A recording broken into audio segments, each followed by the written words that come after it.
questions. Okay. So I'm going to orient you all to Zoom in case we know there's so many platforms out there, so that you know how to work around these tools. If you go to the bottom of your screen on the right, there's a button called Reactions, and that's a place where you can raise your hand. You can also give us other reactions there. And throughout, when we have the question and answer session, that's one of the ways that you can indicate that you'd like to ask a question. I'll try to also look for hands up, but sometimes I miss them, so that's another way. But we believe we have enough time. We can get all your questions answered tonight. We do mute everybody on entry, and we ask that you keep yourself on mute when you're not speaking. That helps us reduce background noise during the meeting, so it allows everybody to be able to hear each other, hear the questions, hear the answers, and also helps with the recording.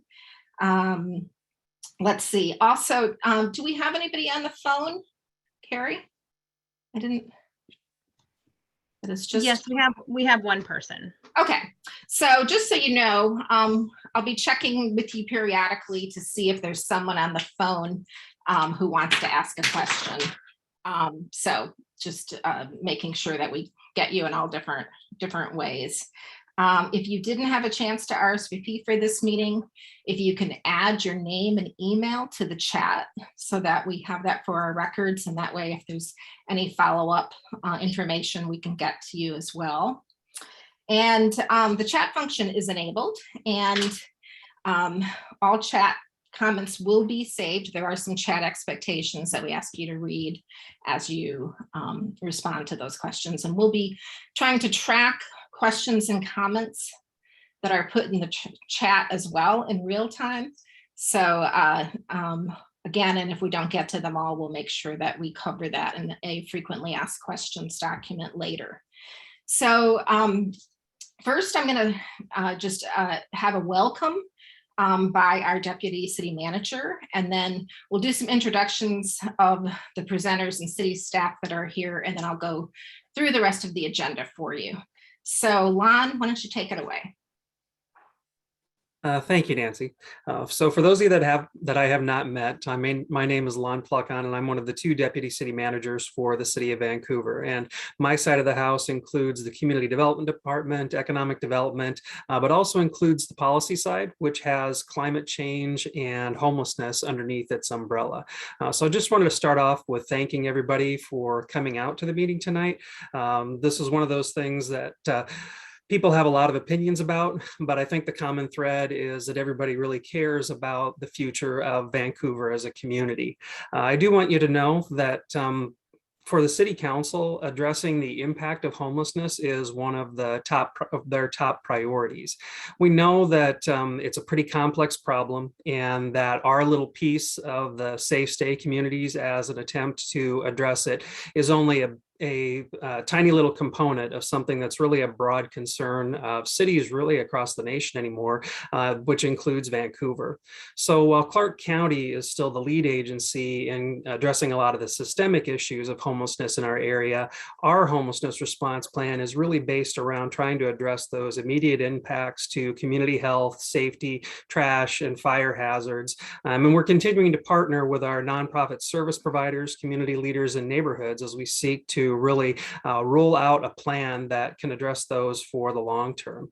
The City Council recently endorsed this plan for our first safe stay community. This is a solution that we would expect to stay in place for the next 2 to 3 years to really help provide a stable zone for people that are experiencing homelessness and address one of the common causes for it being really difficult to move into more stable housing and move out of a houseless situation. The several ones that we're going to be putting in place, including the first one proposed for 51st Circle, are not going to solve the homelessness problem, but it's really going to help us move in the right direction, and it will help us address some of the most severe impacts. It's part of our commitment to supported and safe areas and temporary housing for residents. It'll help people be safer and be a lot more stable stabilizing environment as they work to resolve the issues leading to their homelessness. So one thing I want to be clear about is that this is not our first supported site. We opened our safe parking zone with 50 spaces at C-Trans Evergreen Transit Center back in 2020, and it's been a pretty good success for us. For the impacts in the neighborhood, a lot of the things that people were very worried about simply just have not come to pass. Now we're moving into one where we're using the pallet housing as an alternative for people that don't have RVs or don't have movable housing of their own. So there's a lot of things that are part of our homelessness response plan, including the HEART team. We have Jamie Spinelli on here tonight, along with Tyler Chavers, who are two of the core members of that team, and you'll hear from them this evening. For anybody that wants more information about what we're doing for our homelessness response, we have information on it on our Be Heard page, and then we also have a dedicated page on our website specifically for homelessness. So with that, I'll turn it back over to Nancy and we'll get started. Great. Thank you so much, Lon. We do want to introduce our presenters and then also let you know just the other city employees that are in attendance. Also want to let you know that there are some members of the media who have registered and are present as well. So just want you to be aware of who's in the room. And so first for presenters, Jamie, do you want to introduce yourself? Sure. My name is Jamie Spinelli and I am the Homeless Response Coordinator for the City of Vancouver. Okay. And so Jamie will be speaking and giving background on the Safe Stay community site. And then for outsiders in, we have Adam Kravitz. Do you want to say a little bit, Adam? Hello, my name is Adam Kravitz and I'm the Executive Director of Outsiders, and thank you everybody for coming. Yeah, so you can see Adam's got his name will say Outsiders In. And then we also have Ren from Outsiders In. Ren, do you want to say a few words so people can orient where you are? Hi, I'm Ren Autry, and I'm also a co-founder of Outsiders In. Excited to be here. Excited to see everybody. Okay, great. And then Tyler, looking for where you went on my screen, you may be asked to answer some questions. So you might just want to introduce yourself here and your role. Sure, I'm an officer with the Vancouver Police Department, Tyler Chavers, and I am the liaison between VPD and the Homeless Assistance Resource Team. Okay, great. And then let's just let you know who else is in the room from the city. We'll start with the mayor, who's not here. Good evening, Ann. Good evening. Ann McInerney Ogle, Mayor for the City of Vancouver. Thank you so very much for joining us this evening. All right. And then we've got lots of folks supporting you tonight to have this meeting. So I'll start with Carrie, and then why don't you pass it on to your other team members to introduce themselves. Sure. I'm Carrie Peck, and I'm an administrative assistant in the city manager and mayor's office. And I help support the homeless response team and program policy and development. Judy? I am Judy Bailey. I'm with the city's Office of Neighborhoods, and I coordinate the neighborhood programs. Jelaine? My name is Jelaine Jordan. I work in the communications office as general support, graphics, and writing. Where are we? Anna? Good evening, everybody. My name is Anna Quintrell. I am the city liaison, community liaison in the city manager's office, and glad to see you all here tonight. Great. And we also have Tim. Yes, I'm Tim Becker, the strategic communications manager. So work in the communications office with the City of Vancouver. Okay, great. Anybody from the City of Vancouver that we missed? Just me. I am Shannon Turk. I am the liaison to the North Image Neighborhood Association. Great. Hi, Shannon. Hey, Nancy. Okay. And then I also saw that we have Saeed from Vancouver Housing Authority. And so if you want to just say hello so people can see where you're at on the screen. Hello, I'm Saeed Hajarizadeh. I'm the Deputy Director for the Vancouver Housing Authority. Okay. and I sit on the Outsiders In Board of Directors as well. Okay. Okay. So there may be something that you might feel able to answer tonight too. So if that happens and you think that you are, please let me know. So now I'm going to just take a few minutes and we're going to get started with sharing a little bit about the project, and then getting to question and answers very quickly. But I'm going to take a few minutes just to go through the agenda. So the meeting purpose today is really to share information and answer questions around this safe community site. And it's also to hear input from you all on how to make that site more successful. Okay, so the hope is that this conversation, this meeting can be a dialogue. And what will help make that so is, in doing so, if we can treat everybody here with the respect that you want, listen to understand.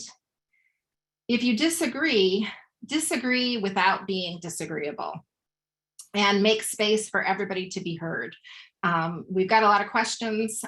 We have 2 hours until 9:30. We believe we'll be able to get to everyone's questions, but let's just make sure that we're making room for everybody to ask the questions that they want. Don't go for seconds until everybody's had a chance at first, okay? And if you use the chat, just please mind the chat expectations as well. They're also about respectful communications. And again, we want to make sure that you get all the information that that is helpful to you, and really appreciate you being here and caring about your community. So we're going to do just a short, brief background on the Safe Stay community site. Jamie will be presenting on that. And then Adam and Outsiders In will talk about generally the operation of the site. And then we're going to go straight to questions and answers. So we're going to keep those kind of backgrounds brief, just to make sure everybody's on the same page with what's happening, and then get to your questions. Okay, so why don't we go ahead, Jamie, and have you take it away? And at this point, I guess what I would say is, in terms of the chat, let's hold off on asking questions or making comments there until we get to that question and answer period, unless you have a question around tech stuff or making sure that you're able to participate in the meeting fully. Okay, go ahead, Jamie. Thank you. I appreciate everybody being here tonight. I'm just going to briefly share kind of a timeline where we started to where we are now.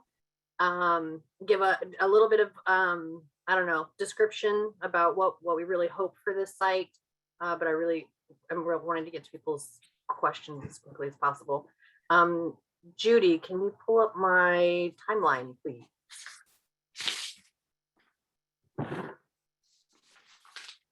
All right.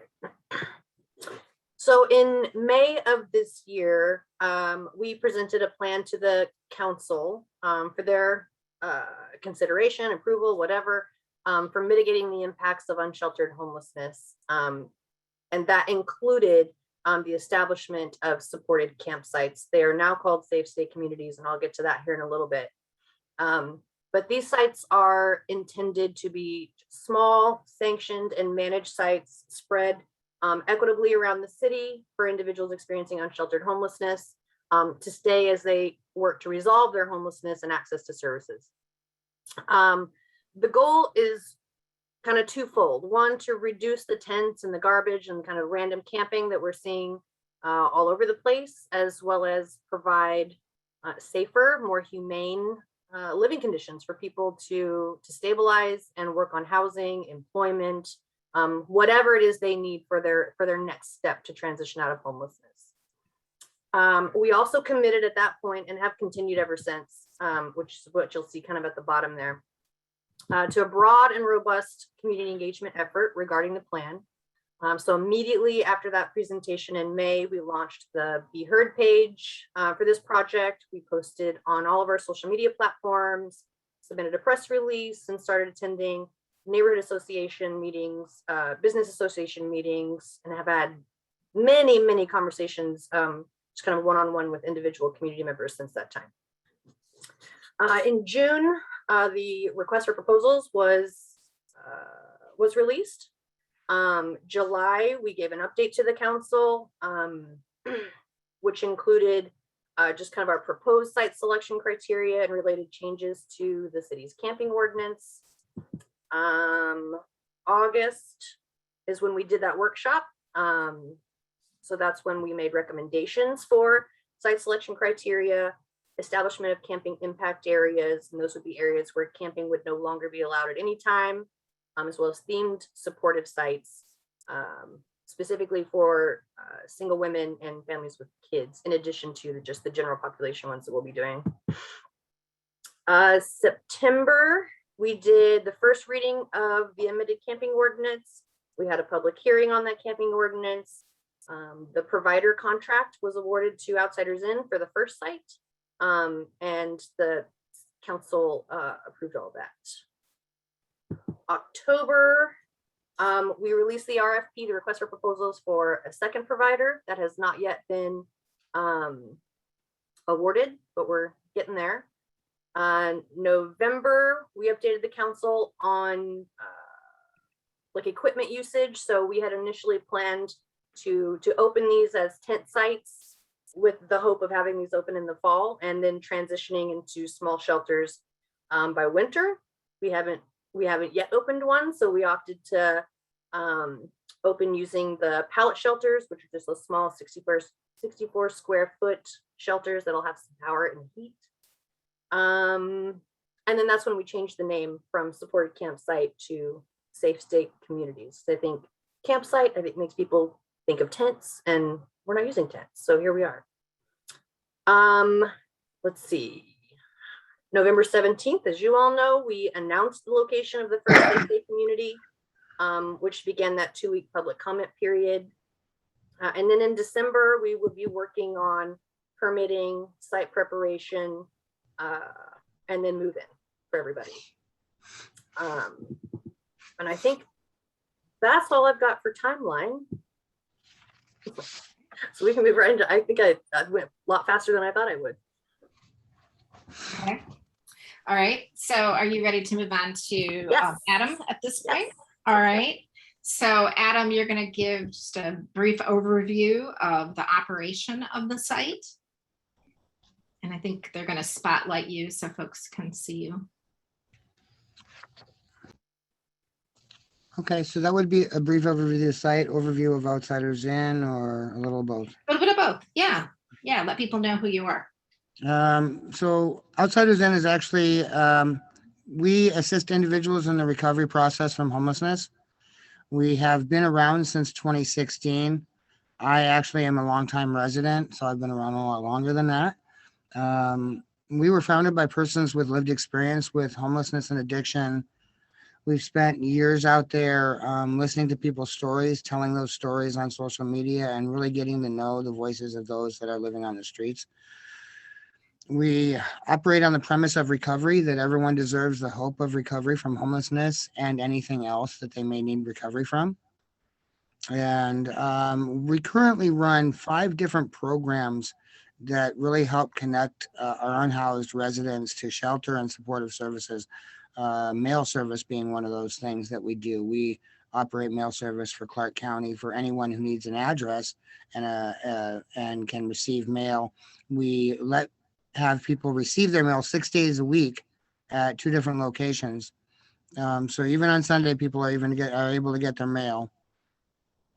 We currently have an outreach program that's on the streets 7 days a week with a 2-person team, always out there from at least 11 a.m. up until 7 p.m. So we're trying to get out there in the parks and see people when it gets into the evening time, to really try to connect to people when they're most needing the idea of shelter and connection and support. Mail service outreach. We also have been running the men's shelter downtown at the St. Paul's Church, Lutheran Church with St. Paul's. It started as a collaboration with the WHO, and then we also extended that throughout the summertime.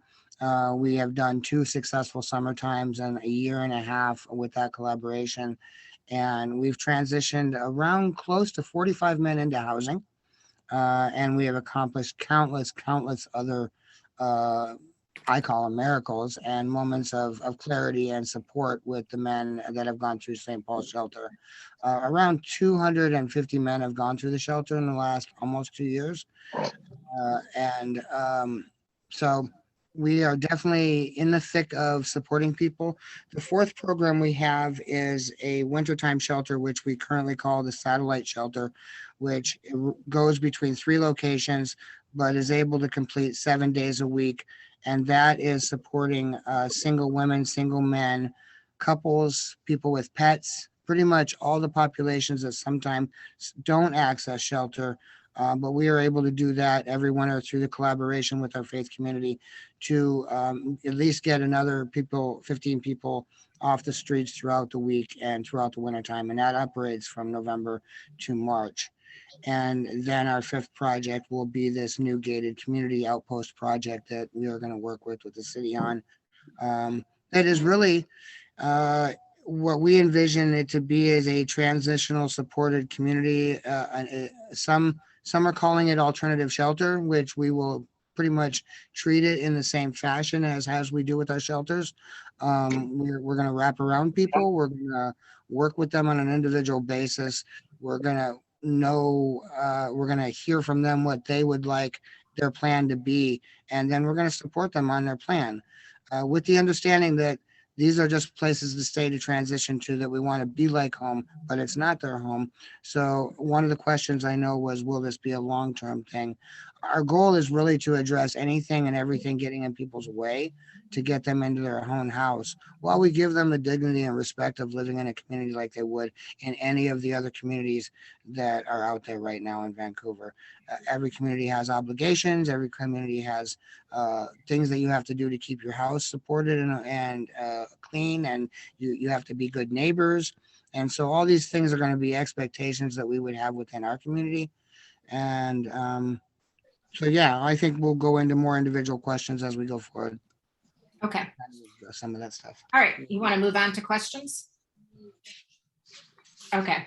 All right. So I'm sure there's still a lot of information that folks would like to know. And several of you submitted questions in writing. And so want to honor the time that you took to submit those questions, as well as help this to be informational, question and answer session where people are participating as much as possible.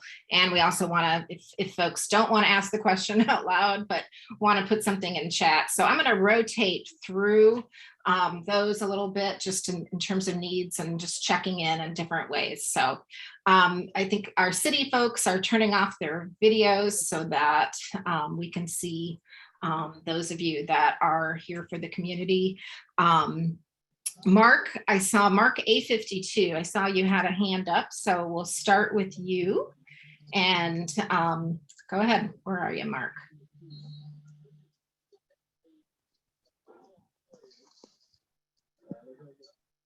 Hey, how you doing? Ah, there you are. Great. Yeah, I was just curious because I live at the Oak Creek Apartments right by there. And I was wondering who's going to be liable for the crime and stuff that happens from that camp, because it's happened many times more, because I've been here 5 years, and ever since that camp showed up, there's been more crime. Is the city of Vancouver going to be liable for what happens around, my place and my kids or whatever that go out and, want to hang out at the park at the apartments? This is right across the creek from there.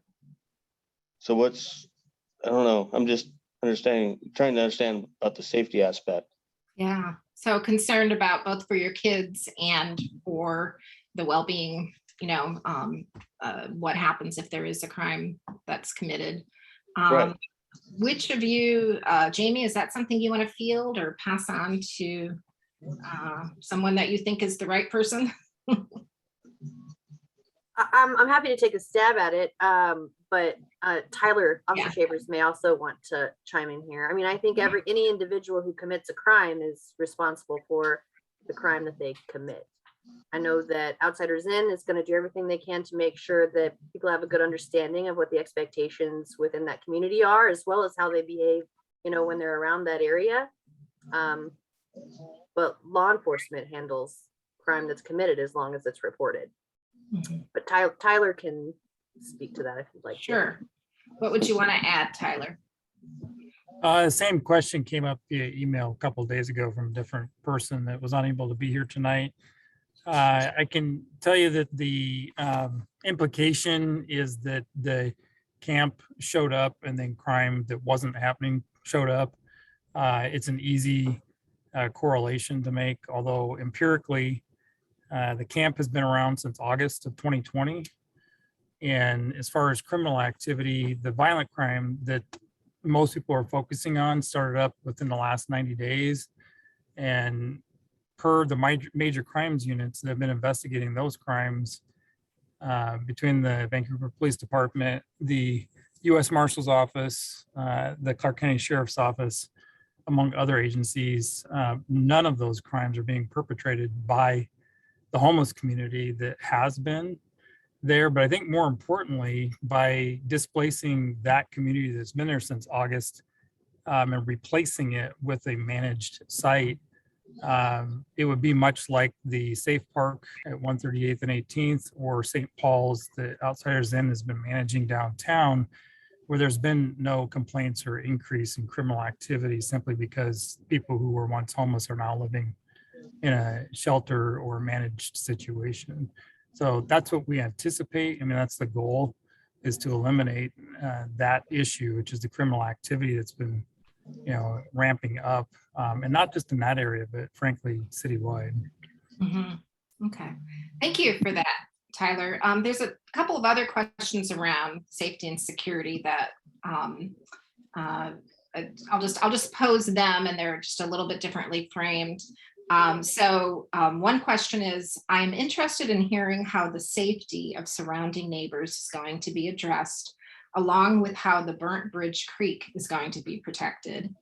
And then a similar question, what is being done to protect the businesses and residents surrounding this area from criminal activity, such as car theft, residential burglary, and trespassing? So questions around protection and safety, prevention of crime.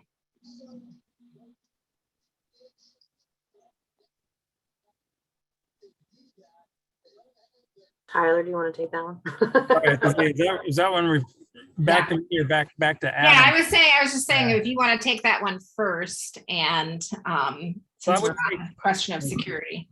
Specifically with regard to safe state communities, the people who are, choosing to live in those places, as Adam had pointed out earlier, is going to have a level of expectation of behavior that will be enforced, as a condition of being a part of that community.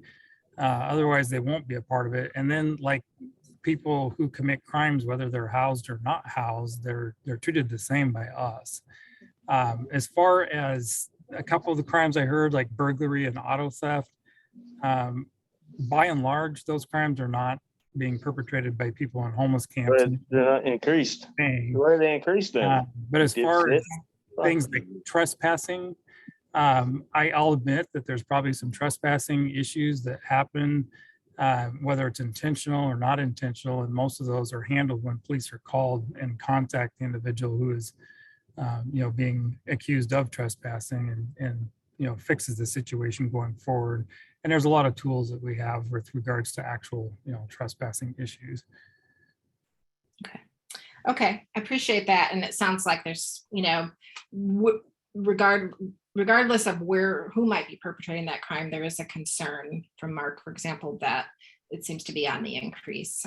There's also a comment from Leah that says, we've been calling law enforcement to our homes for multiple instances of criminal activity, drug use, and erratic behavior in front of our homes from the residents of the camp near our homes, but the police have stopped showing up.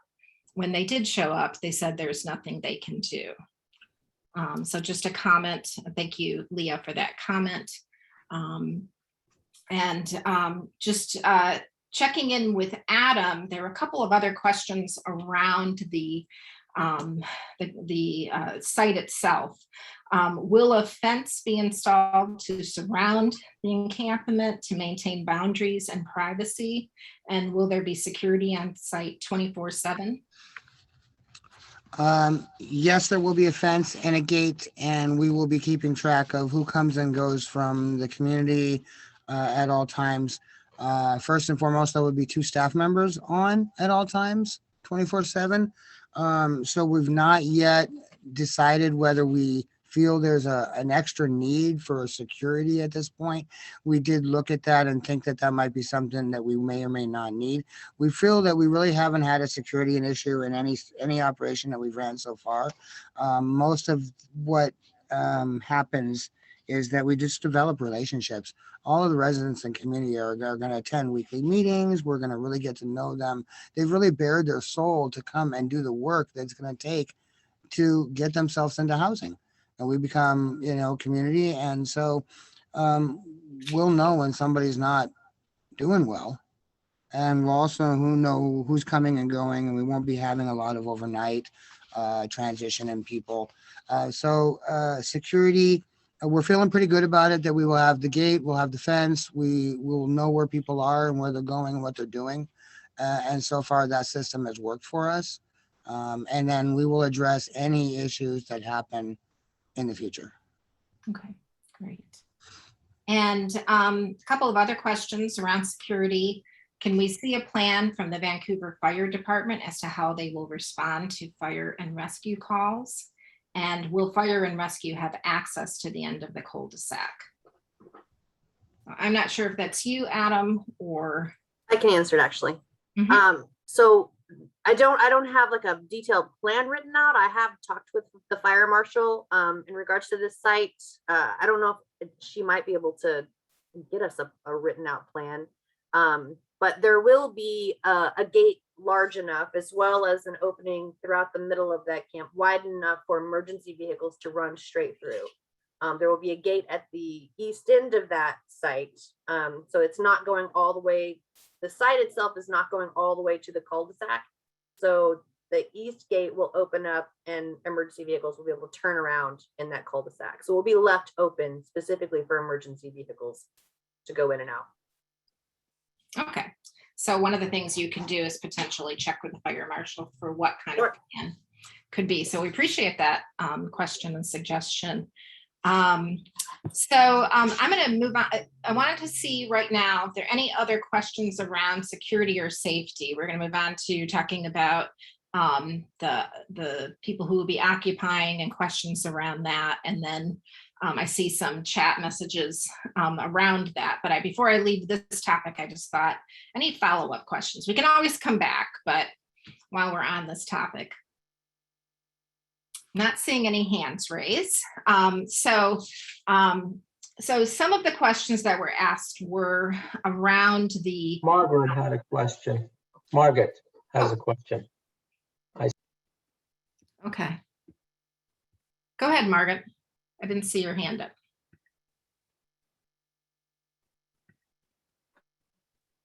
My apologies. I'm looking down at the bottom of my screen and I see all these other options, but I can't find the hand up one. Yeah, no, it's okay. It's under reactions and you got to push to that first, but you got. Yeah, so I was kind of like, so that's fine. Well, I went there, sorry, but anyway, I actually have a couple and I'm just here as a resident of the North Image neighborhood.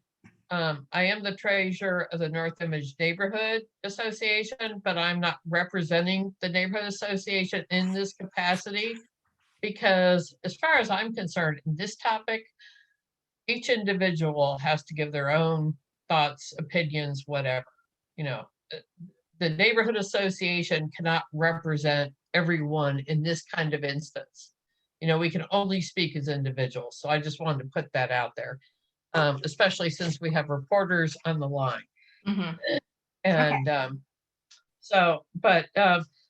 And I have to go back to Jamie's comment when you said you were at several neighborhood meetings and you must have meant the neighborhood alliance meetings because to my knowledge, you have, because of COVID and the shutdowns, I don't think you've ever been actually at a North Image Neighborhood Association meeting. Is that correct? No, I have been to Oh, North okay. Image. Okay. Huh? I have been to North Image, and I've been to many, many neighborhood association meetings, although they have all been virtual. Oh, okay, because I know we've only had one, and I think Judy Bailey was there, but I remember you being there, so I just wanted to, but that was months ago. That was well before this I think came, it was in, right? I think it was in May. Yeah. It was either the end Okay. of April or beginning of May. Is Yeah, there okay. another question that you have around that? Well, yeah, no, but I was just trying to make sure I had my timeline, and because she was going through the timeline and facts, and I'm Okay. here for accuracy and transparency, Yeah, no, which I'm okay. sure we all are for. And you know, I mean, one of the things for me is the fact that, you know, we all care about humans, and we all want everybody to be successful in life, but it's about choices. And believe me, in my life, well, I'm old enough.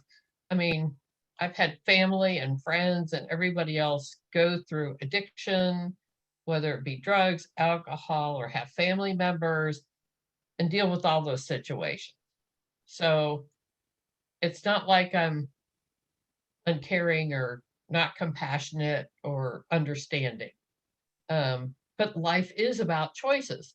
And I'm sure the people from Outsiders In can tell you, you know, all they can do is guide people. You can't, and, you know, our officer, you know, there's only so much the police can do, you know, because their hands are tied too. They can only, there's so much now that they can't arrest people for or impede them from doing. And so it's how we're going to work together in the best way to make this successful, because yes, this neighborhood has seen a huge amount of crime at every level, and people are afraid. Yes, they have been victims and of theft, and especially seeing the clean out today, you know, shoot, somebody could have seen their car that was on blocks that was stolen. Who knows? But in trying to move forward, it's yes, building the bridges. How can we make everybody safe and secure, make sure it's a healthy environment for everyone, including the creek, you know, because it is very close. So that's, you know, I'm probably giving more of a lecture than a question. Well, what I also hear is you're wanting to share both the concerns, you know, of the people that are, you know, in the houses in the neighborhood, and wanting to create a safe space for everybody, whether they're housed or not, but wanting to acknowledge those concerns. And there's also a concern at some point that some things are out of your control, are out of the city's control in terms of what people's choices might be. And that's just a concern that you have that needs to be acknowledged, that those things are also there as well. Yeah. And I guess, and I have voiced this to Jamie and other cities officials, that I'm really disappointed that this meetings are happening after the fact the decision has been made, rather than engaging the community before and saying, hey, here's what we're thinking about doing, and here's how we're thinking about doing it. Can we garner your support and engagement and address your concerns before we go ahead and do this? And I know Jamie has said, well, we were on a timeline, it had to be done before the first of the year. And I don't know why that was the golden rule, but you know, I know she gave out her timeline and her accomplishments. And yes, Jamie, you have worked your off to get it done, and probably had more sleepless days than I can count.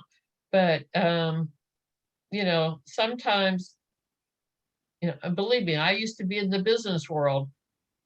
You know, just do everything to get, my bosses gave me a deadline, I'd accomplish it rather than say, oh no, we need, you know, one more month to get it done.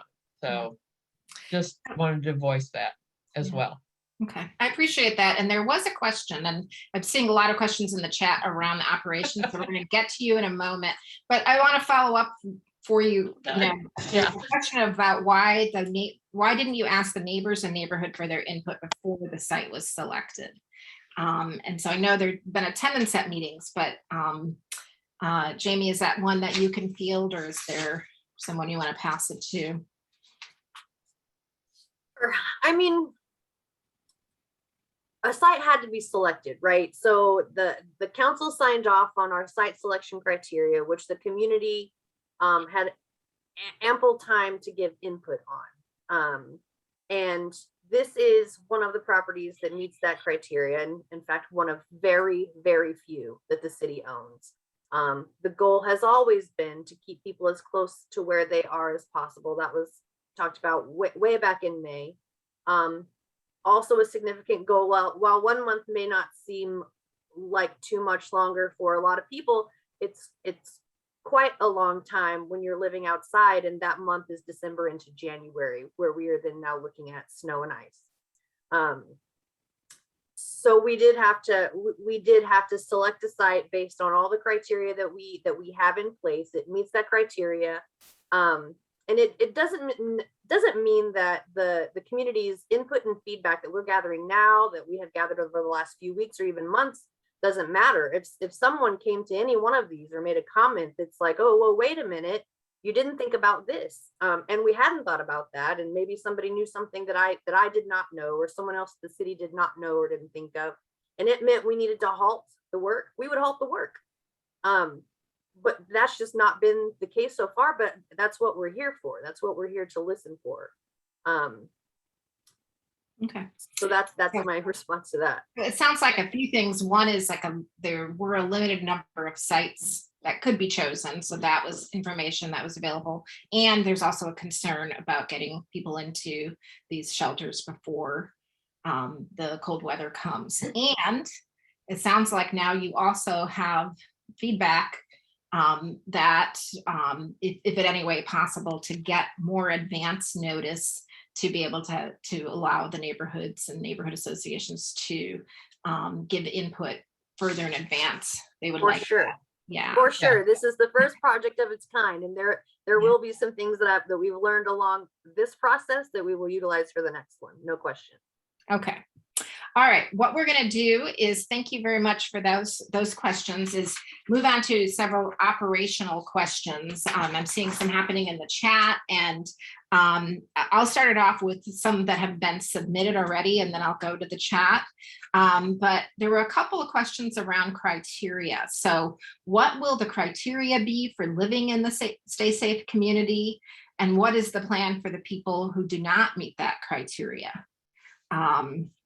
So there's the similar question, what criteria are being used for the selection of occupants? I'll field that. At this point, because of the way the selection process or the way the site selection process happened, we went ahead and kind of shifted and offered as many people at the current site the application process and inform them of what our expected code of conduct would be and what the reality is. And there was a lot of informal discussion about what ifs, and we feel that a good portion of the people that have been living at that 51st Circle location will be coming into the new community. We will see as we get closer to opening day, and depending on things go. We have an outreach team that will be trying to support as many of these people wherever they have ended up at transitioning to over this short 3-week period, which I know the timeline from what I'm hearing from everybody seems a little rushed, and I do respect that. On the other side of that, from our point of view, this is a very short period of time to be displaced, and it's actually very good. And I was, on my side, I was kind of grateful that we weren't going to lose people for too long.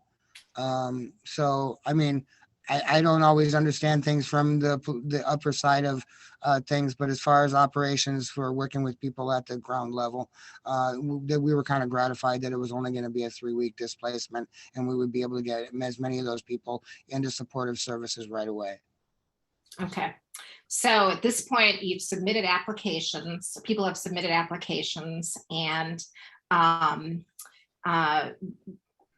you're still making determinations regarding that. And I think there were some questions about the criteria for people to stay. Well, and I guess I could cover a couple other questions that way too. Okay, so we will only be accepting current residents of Clark County who are literally living in uninhabitable conditions or unsheltered, as the HUD definition says it. So first and foremost, only residents that would establish proven history of homelessness here. And then our other criteria is they follow our code of conduct and behavior-based program and want to recover from homelessness. Not everybody will fit under that code of conduct. Some people are just not comfortable with expectations, accountability, respect, responsibility, or some people may not be in a position to be able to work on that right now. So that's basically our basic criteria. We're not big on screening people out. There will be a couple screen out processes like background checks, no sex offenders, no arsonists, people with any kind of high level crimes, a large amount of crime or extensive violence. We'll review that on an individual basis. We'll have a review committee for things like that. Or eventually we hope to have the community more involved in the selection and criteria process. And then there will be, we'll have them work on their own screening, interviewing, and inviting at some point would be my hope. But for now, it'll be us. Okay. And did you say how many people, how much room there is, how many people you plan to have? There'll be 20 individual units with 2 sleeping spots each. So a total of 4 sleeping spots, but 20 units. Okay. So 20 to 40 people total. Yep, 20 to 40 people. Max Okay. of 40. Okay. And there had been a couple questions about the folks, the people that had been living in the camp, if they are not accepted into the site, what is the plan for those people? And like I said, the most people have been, almost all people were offered. Not all of them accepted. So it wouldn't have been a accept or decline situation on our end, more as the individuals chose that this would not be a community they wanted to participate in at this time. Okay. And so I want to also just make a note here. We get this question a lot, and I think it's because people think that there are more people in that camp than there actually are. I've seen lots of comments online and in social media saying there's over 100 people in there. So they think that like 80 people are going to be displaced and just out in the neighborhood. There's actually only 35-ish people in that camp. They were just very large structures. Okay. And many of those were couples. So almost everyone in there has agreed to come back into the site. Okay. Okay. That's really helpful to have those kind of specifics. And I'm just I'm kind of reviewing the questions, and I'm not going to ask every question that was submitted if it's been answered by you all in a different way. So I guess this question appears to be answered by the numbers. It says, how will the city prevent campers that are told to vacate from not setting up in another nearby location or setting up on the same property? So for those folks who may not choose to go to the site or not be accepted, what is the plan in that case? So their option would be finding somewhere else to camp or find a shelter to be in or work on housing. We do have, I think, something like 99 additional shelter beds coming online. I hear they're looking at opening in December. Catholic Community Services is opening two separate shelters, one at the old Howard Johnson, one at the old Elahan Place, where they will be prioritizing folks over 55, couples without children, and single women. So those will also be options for folks when those open up, or they will find somewhere else to camp. In regards to not setting up near that site, we have implemented a 1,000-foot no camping buffer around each site that we open up.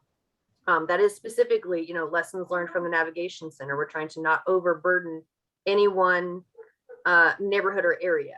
And that will be enforced by the HEART team, by other law enforcement. Typically, when we tell somebody that they can't camp in a certain space, they come into compliance, but that is something that will be enforced. Okay, so yeah, there was a question that I received in chat. Will the city be handling the parking, sleeping in vehicles, and trash along the entrance to the communities and businesses? And so my sense was that was related to folks that might not be admitted. And what I hear you saying is that you'll address it in the way that you just talked about, but also continuing to address those concerns where those things are not allowed. Is there more that you'd want to add to that? Okay. I wanted to quickly say, in response, Tyler, I appreciate you answering so many of these in the chat. However, the needle exchange will not be providing needle exchange services at this site. There will be rules against drug and alcohol use there. Okay. All right. Yeah. And so I'm going to direct folks' attention to the chat. There's a question about bathrooms and how trash, and Officer Chavers wrote that there'll be a restaurant facility and shower facility on site. Trash will be mitigated in a few ways.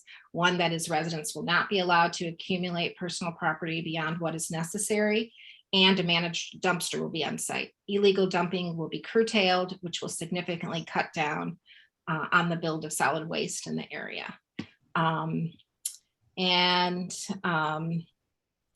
Question, will they be staying in the street until completion? This is from Lisa. I'm not sure what that reference is.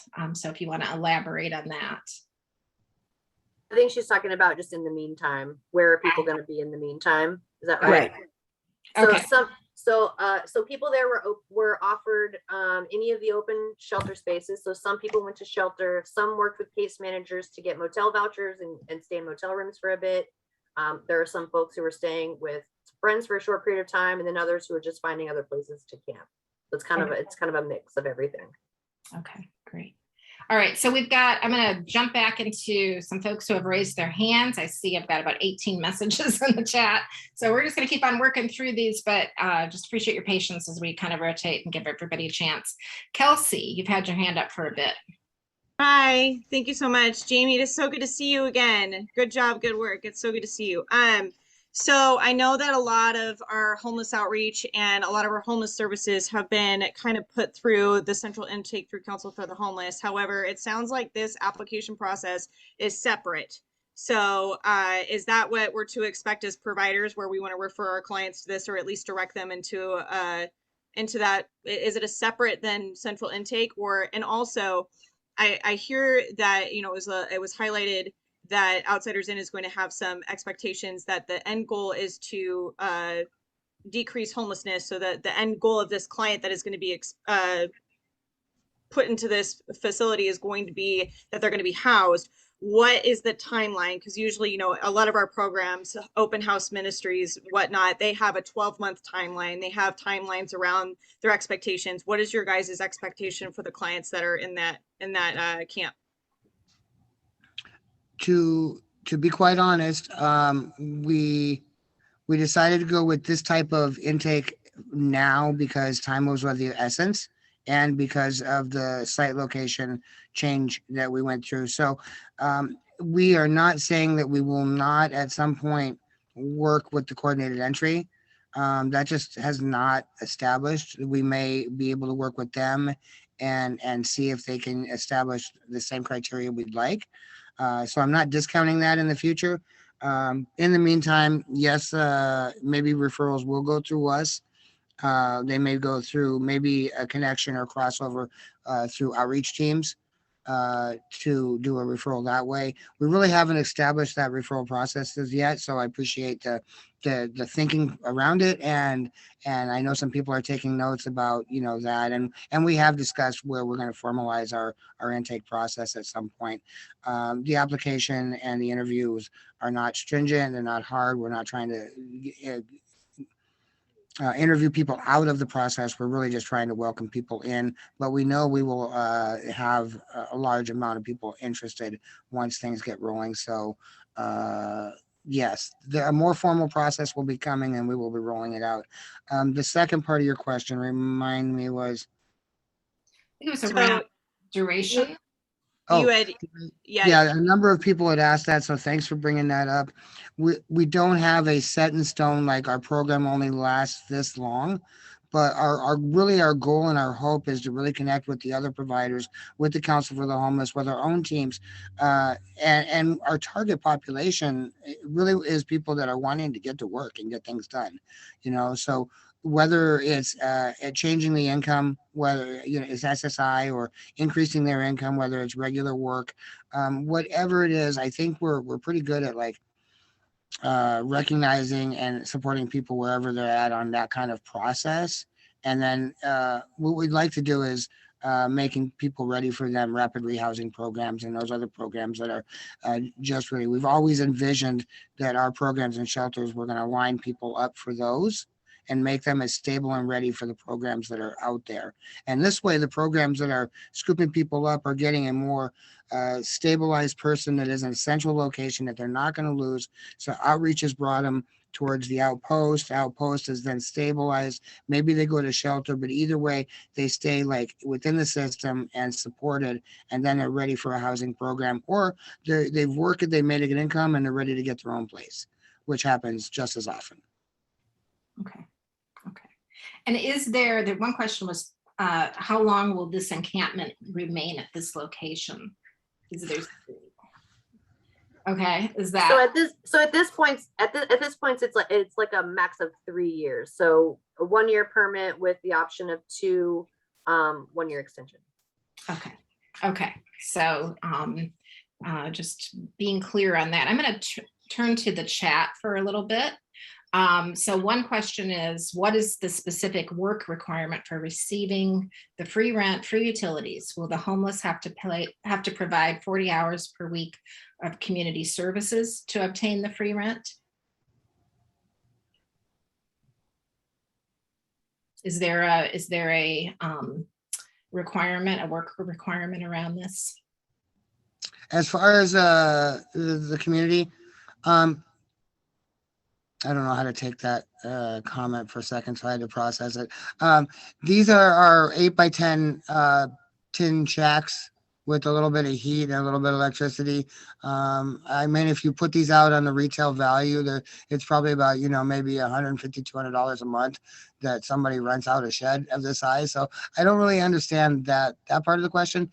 I have built in a stipend program into our program that residents will be doing, hopefully neighborhood cleanup. We'll work with our neighbors specifically within our little area and then within the neighborhood community. So walking the major thoroughfares, doing litter cleanup was absolutely in our plan. That is not in exchange for the support and services that we are providing. That is a stipend for things that the system does not allow for people to purchase with a little bit of respect and dignity, maybe $40 a week, so they could go out and, get things that we take for granted on a daily basis. Again, so that is not for rent or services, which are not worth, yes. Anyways, thank you. Okay, thank you for that. And Craig Peterson suggested, how about having them pick up trash along the road all through the city of Vancouver as compensation for getting the free rent and free utilities? So thank you for that comment. There was a question about whether the panhandling will go away, and it looks like Officer Chavers had answered that. Panhandling in and of itself is not against the law. Aggressive panhandling is a municipal code, but requires intimidation or physical force to trigger a criminal act. Flying a sign or asking verbally for money or food or anything is not a criminal act. Let's see. Kelsey, we got your questions answered, I think, right? Let's see. I think I got all those done. Our caller on the phone, did you have a question? Give you a second to get off mute if you do. And we'll keep on going with these questions. Okay. So a few more questions around the operation of the site itself. Adam, will shopping carts be allowed on site? That'll be highly unlikely. I did say, yeah, if someone has a grocery cart illegally, of course, we're not going to support the breaking of any laws, even minor ones. But if someone could prove that they owned it, we might take that into consideration. But there we go. Okay. There's a follow-up question around the stipend. How will that be funded? The stipend is part of the awarded contract budget that we wrote and were awarded. So, and it's not a big part of it, but it is a part of it. And it was really important to put that in as part of like building people up and getting them to also participate in the neighborhood work that we're going to do, that we promised we would do. And part of that is I would like to see some of the residents and the neighborhood, you know, we want to have some events. We want to go out and clean up the neighborhood. We want you to see us visible and out there. Also, when we talked about other people camping in the neighborhood, between our residents and my outreach team, we will definitely want to go out and be visiting these people. If nothing else, if they're in a bad way, we want to make sure we're supplying basic needs and basic services, but also, you know, reminding them what the laws are, you know, letting them know that we don't want them to get in trouble, giving them the latest insight on the best places that they could camp or what it's like currently in the shelters. A lot of people have preconceived notions about shelters. And when we can tell them firsthand, no, we have 2 other shelters right now that are amazing, that never have any issues, then they go, really? Sign me up. So it's about those relationships and that community connection. And we're not going to be afraid to go out into the community and do the work. We're already out there in the community doing the work anyways. So all we're going to do is make our community more vibrant and thriving. And really, we're just going to become a member of the community. Okay, great. You know, a follow-up to that is what type of training do the people have that will be attending to the site? We have the best kind of training possible. We have experience, first and foremost. All of our staff are people who have lived experience with homelessness, with addiction, with mental health, with the criminal justice system. Some people might argue with how we got our experience, but all of us are now have proven and sustained recovery process. We use the recovery principles. We really hire people that are working on their recovery. And we want that to be the guiding hope when we are working with folks. A lot of our individuals actually have been homeless here in Vancouver, including myself. I spent way too many years out there. And so when we show up and we say exactly that we know what it's like, they can't argue with us. We do know what it's like. And so we know how to jump through the barriers. We know the access to resources. We know all the resources. We are experts at the resources. And so we really can guide people at whatever it is they want to do, where they want to go, and how they want to get it done. Great. Okay. I see, Addie, you have your hand up. So go ahead. Addie Conrad. Hi. Hi, I'm Addie. Hi, Addie. And I live in the East Minnehaha neighborhood. And I have visited the camp quite often. And I've never had any bad experiences, just so you know. And I also want to put kudos out to Jamie, because it needed to start somewhere with someone. And she is in a position in her where she's employed, where she was able to make this happen. And it is a dream for not just the homelessness, but for the community as well. It's a lot bigger of a dream that is probably hard for it to be seen, but it can be beautified.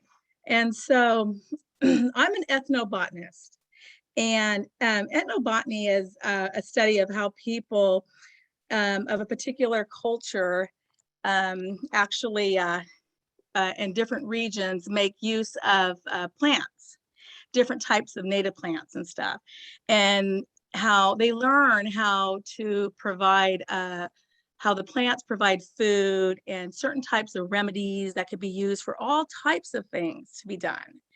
And one of the things about gardening is for mental health individuals, gardening is like an ecotherapy.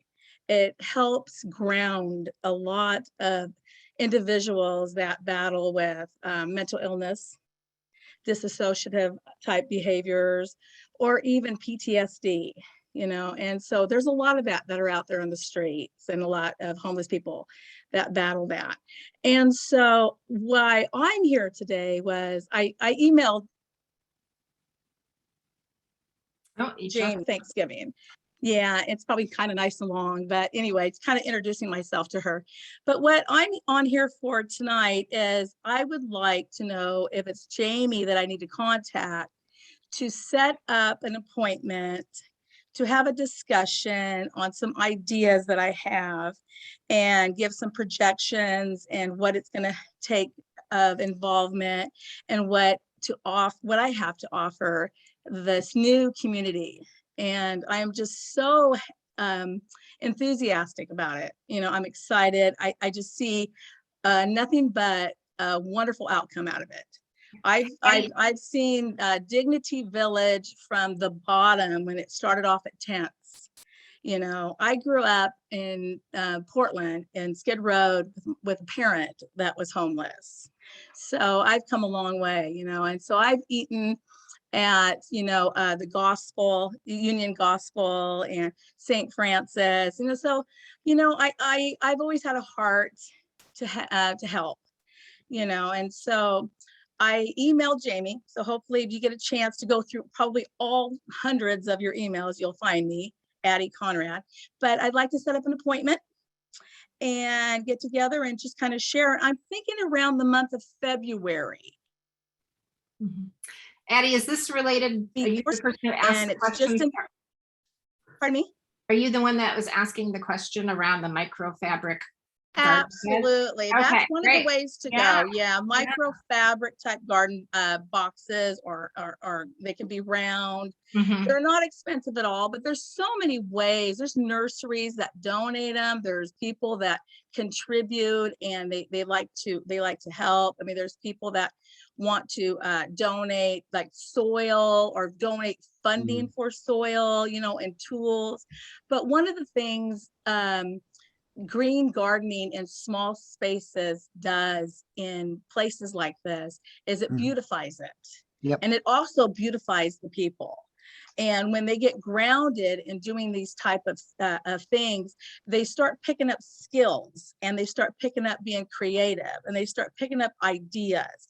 And some individuals, not just some, mostly all that get involved with gardening end up starting small businesses because they get creative. You know, they start making soaps and they use herbs in it, you know, and they start making all types of things. So, you know, I just didn't know who to contact other than I got Jamie's name. And so I was hoping to set an appointment up in February. So I did get your email. I did get your email and I did read it. I've just been very, very busy over the last. I know, I can imagine. But I'm happy to set up an appointment to talk about this site and future sites. But if for this site, we should also probably include Adam and Ren to discuss. Absolutely. There's actually been a great deal of interest in whomever. Yeah. And you know, and the garden fabric beds, you know, they can stay for the next person, you know, or they can get replaced. It's not expensive at all. Gardening, it's all around. It's pretty you know, available, you know.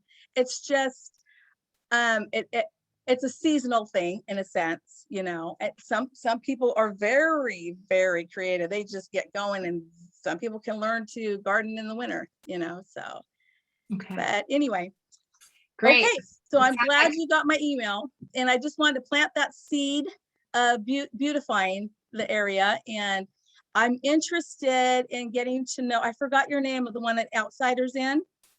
Hi. Yeah, hi, Addie. And we saw your question. We were thrilled about it. We would love to talk more with you as well about how anything you're doing might fit into any of the programs. And also, we also live in the same neighborhood. So Oh, awesome. Okay, neighbor. so you, huh?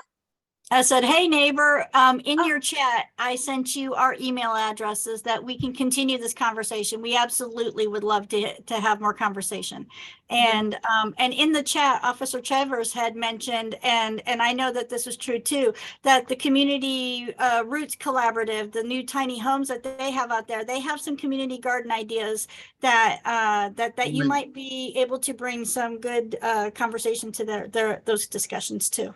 Exciting. Awesome. Yeah, that would be wonderful. I own a wildlife habitat here in the East Minnehaha that is sitting central in all the new development that took place in in 2009, 2010. So yeah, so I've grown a lot about reaching out to the communities that are around me here.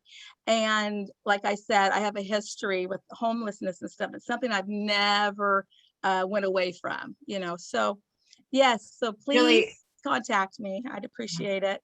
We appreciate you sharing your perspective as well, and that offer of support is something I think that the Outsiders In is looking for. Ideas, those kind of ideas are welcome as well. I'm going to just turn us back to the chat for a little bit. I Thank see you. Leah says, I love the stipend idea. I must ask this. Will there be pathways to access treatment for those suffering with co-occurring disorders? And then in parentheses, transportation, payment, et cetera. And looks like, Adam, you said absolutely. Anything you want to elaborate there? Yeah, it was actually a concern from some of our residents, and this has been something that we found in a lot of our programs, that people just want access to services, and when it comes to substance use and mental health, immediate and easier access isn't always available. So what we did talk about, a lot of people's fears were that maybe they wouldn't be readily able to be in the community right off the bat if they were struggling with something, and we were totally able to let them know that that we would gladly get them in, get them settled, and then make a plan. And if that included detox or going to treatment or outpatient treatment or whatever it included and whatever that schedule would look like, we would support them on that. And we do have all the connections to all the different behavioral health and substance use providers in town. But my former job was with Community Services Northwest and CMAR. So we do really have an inside scoop on where people can go and do the things they want to do, if that's what they want to do, and they won't lose their spot. We want them to go and make the decisions that are the hard decisions, and to know that they have people waiting for them when they come back to support them on the next steps after that, because that's just the beginning. I want to also just toss in here that Columbia River Mental Health just recently launched their mobile health unit, which consists of a team of folks that it includes a peer support worker, a mental health professional, a nurse that can address minor medical needs, as well as a substance use disorder clinician. And then they have access to a prescriber. So this team will be proactively going out to camps as well as these sites to offer, of course, my dogs are barking right now, but to proactively treat people and engage people around all of their healthcare needs, like wherever it is they are. So now mental health assessments can be done right there at their site. Interventions can happen right there at their site. So that's something that will also regularly be happening at this location and others. Good question. Great. Thank you for that information. So returning to the chat, there's been some questions and answers made there, and I want to just call folks' attention to them in case you can't see your chat for some reason. So Craig had asked, how much is the entire Heart Homeless program costing taxpayers? What city services did not occur because this money was spent on free rent and free utilities? How many miles of road could have been paved? How many hours of school could our children how many more hours of school could our children attend? And I think that was similar to a question that we received. Maybe it was from you, Craig, submitted before the meeting. And Lon has answered that the total budget for homeless response this fiscal year is approximately 1.8 million. The Heart team is less than 300,000 of that. It's important to note that city funds are not interchangeable. We can't spend road dollars on homelessness, for example. We also do not fund school expenses. The districts are separate taxing entities with their own budget. We plan on collecting any specific questions that we cannot answer tonight, like the cost of a mile of a street, and providing those to the community. But funding for homeless response is not automatically competing with infrastructure projects. It can come from affordable housing funds and community development block grant funds, which cannot go to streets. So just wanted to acknowledge that question. And then Craig also writes, I don't understand why the City of Vancouver is looking to add another service when they still have not fulfilled previous service promises like paving roads. How about complete one task, then move on? Basic services for taxpayers first. I find it very interesting that it seems assumed taxpayers should pay for someone else's rent and utilities without any requirement for those receiving benefits giving back to the community. Okay. So thank you, Craig, for your comment. And I'll just scroll down and see. We don't have any other chat questions. So I will continue with the questions that were submitted previously. And if anybody else has any questions that you want to pop your hand up, I'm watching for that as well. Had some questions about the support for the occupants. And one was, will there be support for workforce development? And I'm seeing Jamie shaking her head. Anything specific that you know of right now? You're on mute. Sorry, I was looking at my list. I know we worked on some of these questions. There's so many of them. Yeah, and trying to keep them keep together, but it's challenging. So Was this the question about workforce development? yeah. I mean, yes. Again, we are really hoping that that we're promoting a culture of it's time to get to work, and it's time to, and I don't mean that pull your backstrap, get a job thing. I mean, there's going to be things that folks want to address, and so whatever it is that they need to address, we're gonna work with them on that plan. So if you're talking about workforce development for people with lived experience with homelessness, currently Outsiders In employs 25 people, all of them with lived experience and in their recovery. We probably will be increasing that to closer to 30. And many of the people that have been guests with us have come to work for us. Many of the staff that have worked for us that struggled with housing have obtained safe and stable housing. So the work we do with our guests is the same work we do with our staff. We're really a community together. And so there's that part of that side of the workforce development.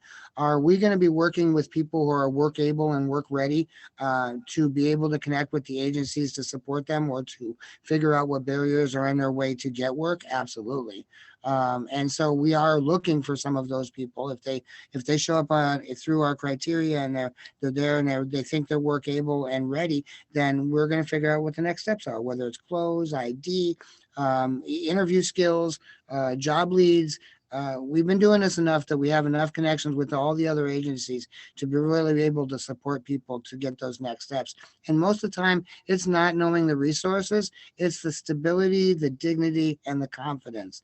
And that comes with being part of a community. And that's what we're going to create.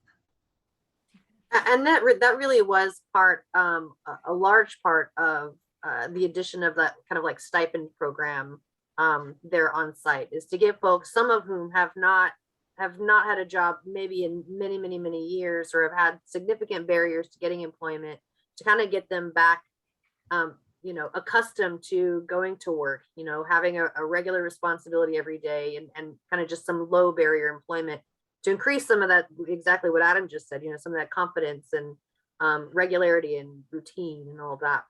Mm-hmm. Okay. Well, I'm going to add on to that question with some other questions that we received that are along the bent of working. There was a question around why not requiring the homeless to work as part of getting free rent. So suggestions such as picking up trash on the side of the road, removing graffiti, power washing sidewalks, weeding city property, trimming city trees, etc. A minimum of 40 hours per week as a condition of free rent, utilities. Otherwise, the homeless get free rent, free heat, free internet, free water, free sanitary, all at the taxpayer expense with no sacrifice by the homeless. Why would they even move on to live with the rest of society by the rest of society's rules? Taxpayers have to pay our mortgage, our utilities, and follow the city rules. Why do the homeless get a free pass? So I wonder, Jamie or Adam, do you want to? I feel like we've already answered that really. In a lot of ways. I mean, the truth is that when people who are living outside, most of whom have been outside for quite some time, I know that a lot of people have that, bootstrap theory. You can just easily, instead of making this choice to live outside in a tent, you can make the choice to instead go fill out 1 million applications and get a job. And the reality is, it's just not that simple. People who are living outside, I mean, in just its most basic sense, are walking around in fight or flight mode, high adrenaline, 24 hours a day. And that is just reality. And when you are walking around with high adrenaline all day long, you do not have access to those executive functions of your brain. You are in survival mode. And so what people focus on is where they will eat, where they will sleep, where they will shower, if they're even going to get a shower, because we don't even have showers in this community right now. And good luck getting a job if you haven't showered in 3 months, or have a way to wash the clothing that has been sitting out in the rain all day long. So the purpose of this site truly is just to create an opportunity for some stability. And from stability, people can launch. Otherwise, we're going to continue doing the exact same thing that we've been doing for many years now, which is arresting people and have them spend, a day or 2 or 3 in jail. And that's all it is, because that's a very low level crime. And then lather, rinse, repeat, because when they get out of jail, they exit jail into homelessness once again. So we are trying something different, and people must have stability to move forward. Everyone needs that. And so that's the hope here. I'd like to piggyback a little bit off that too. I mean, I will say that whenever I hear someone make comments like the homeless, I have 2 feelings. One, because I still feel as though I'm part of that population, because there's no difference between that population and this population. I believe in my heart, that's my opinion. So when you talk about a group of people, you're really just segregating and marginalizing them, even in the conversation. I can tell you that right now in our vulnerable person shelter, 15-person shelter, I have 15 people that are not able to work. The highest growing population of homelessness in Clark County is our disabled people on Social Security and retirement who are getting priced out. And so if we're going to be affronted, we should really affronted at our landlords and stuff that are overpricing, because that's where a lot of this homelessness is coming from. And so I have 15 vulnerable people. And this year, our homeless memorial is going to have more deaths than we ever had. We're getting close to 30 deaths. I have nobody in my shelter that's able to work. I have a 90-some-year-old woman with dementia. I have 2 other disabled people. I could go on and on. The reality is the numbers are so extreme, and the amount of people that call for services is so overwhelming. And all of the service providers combined are probably only providing about 20% of the services needed in Clark County. And so no one is really receiving free rent, utilities, or anything.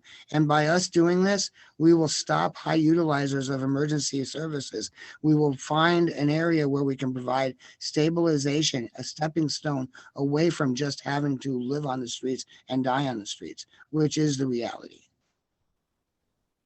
I appreciate you sharing that additional information. Adam. There is a question. Nancy, before we move on, if I could, Sure. I'd like to maybe address that a little bit too. I think it's important to know that, this is not an indentured servitude program. We put a lot of research into this, into looking at programs that work, and the common thread of the ones that are successful in moving people out of homelessness do it because they provide a safe, supported environment for people, as Adam has called it. It's that place to launch from, where they're not worried about where they're going to be that night, or they're worried about leaving their stuff behind because it might not be there when they come back. It's something that Jamie in particular has really done a lot of research on. And as she's looked at camps that have success in moving people into more stable situations, and to Adam's point, saving lives, this is one of the ways that those successful places operate. I really appreciate you sharing that as well, Lon. And we've got questions in the chat. Who should neighbors contact if there are concerns about a resident of the community or to offer a compliment? We have an email set up at outpost@outsidersin.org. That's just the affectionate name we're calling it. That may change, but for now it's the Outpost. It's our gated community, and outpost@outsidersin.org or adam@outsidersin.org. Either one is fine. Okay, great. So maybe we can put that in the chat if it's not already in the chat. Ren might have already done that already. Kathy Wright asks, in 1 year from the date when you open the housing on 51st Circle, how many people do you expect to see move into independent living? In other words, do you have measurements for success? Honestly, with this project, I don't think that we have measurements yet. We could probably have somewhat of a prediction if we were to base it off of, the shelters and stuff. This is an alternative shelter model with different numbers. My hope and anticipation would be 25% of the people we served went into housing. And I would really hope for higher than that. But that's my initial hope first year. First run, seeing how many people come through. I don't know, that's just a rough estimate. I wanted to also quickly jump on that one as well. One of the things that I really wanted to be clear about whenever we started kind of creating what this program or model would look like is that people living in this alternative shelter versus just living on the street, that is a success. And that's not a success that's typically counted within this kind of HUD funded system. So HUD, and I'm not knocking HUD, that they're the largest funder of homeless services, but they've got pretty strict guidelines, about how many people need to be housed. And the truth, I've done this, for those of you who don't know, I've been an outreach worker in this community for like 12 years here. And one of the things that I have seen for many, many years is that because of how federal funding works, the focus is just on getting people into housing. And we have not necessarily done a great job at keeping those with the highest challenges, keeping them housed. So then they kind of fall right back into homelessness because we just don't have the resources to keep that. That's just a sheer number of people who need that help, keep them stabilized in their housing. And that's kind of the whole goal of this, is to stabilize them up front. So that they're not requiring such a long period of time to stabilize when they move into their apartment or wherever it is they move into. So having people in this site versus the side of the freeway, that is a success. We will start coming up with, and that because all funding requires it, so one of the goals of success is, fewer emergency calls, people utilizing emergency services less. The feeling of the neighborhood, whether or not you guys are feeling like this is successful or safer than you previously did or not. I think because this is a new model, particularly for this area, we're going to have to start kind of creating these measurements along the way. But truly, I think as long as our community is becoming healthier and cleaner, that is success, and not one that HUD or other kind of larger funders really look at all. Okay. And I'd like to jump in here a little bit around documentation. So we, and this is kind of where my specialty comes into this program. So I have absolute intention on utilizing our community software. We have got care coordination systems, and we have got community-based workforce programs that are really working to engage our community members through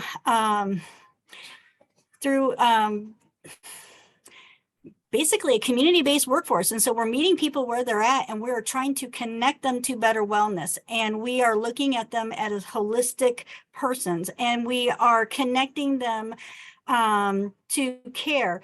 And that care is addressing things around, and it starts getting into their social determinants of their health. Sometimes our health is driven by things like our ability to keep our medicines, cool, or accessing our medicines, or accessing, our doctor appointments, and then being able to follow up on what the doctor asks us to do. And so if we can help people address these needs in ways, we've seen our community become healthier, and we are engaging the people that are going to be in this community with tools that will help document their engagement and basically the work that they're doing. And so that way we're going to talk about plans, and we're going to go through some assessments and figure out where they're at. And then we're going to start working on those plans and supporting them through it. So at the end of it, even through it, whenever we start getting together and having those community meetings and talking about where we're at, we're going to be looking to those softwares to be able to pull those reports. And so I know that some of the questions in there were, are we going to be reporting these things? Absolutely. There is a documentation side of this work that we are not doing. It is a heavy part of it. But at the same time, it's going to be important to be able to track where we're at and where we're going, and then to be able to guide us as we start addressing these things and be able to figure out what we could do better. Got it. Great. So Ren, thank you for sharing more information on that. And yeah, you're right. There was a question around what reports are going to be available to the public to measure the success or failure, and around accommodating tenants, providing mental health treatment, and moving them on to the next level. Got a couple of suggestions from folks in the chat. Leah noted that evaluation, even if qualitative, could be very important, especially if this model is successful and could be shared with other communities. Another idea is to track closed loops referrals to services. Are those that are connected to care actually receiving it? If not, what are the barriers? And Kathy Wright had a follow-up question around her original question, which was about people moving on and that measurement of success. And she said, if only 25% move on, how does that affect the total number of people who need to enter into the safe housing? So I'm not sure if you have an answer to that question right now, but it sounds like she's doing some advanced things. Oh, I do. Yes. And I do have some. Evaluation, yes, qualitative evaluations is needed. Obviously, this work is very difficult to put into a cell and to be, a quantity. So we are going to be documenting things in a qualitative way as well as quantity. So that way we can have a report out on both sides of that. And the software that we use is also working on that closed loop referral. We've actually got two different systems that we connect to.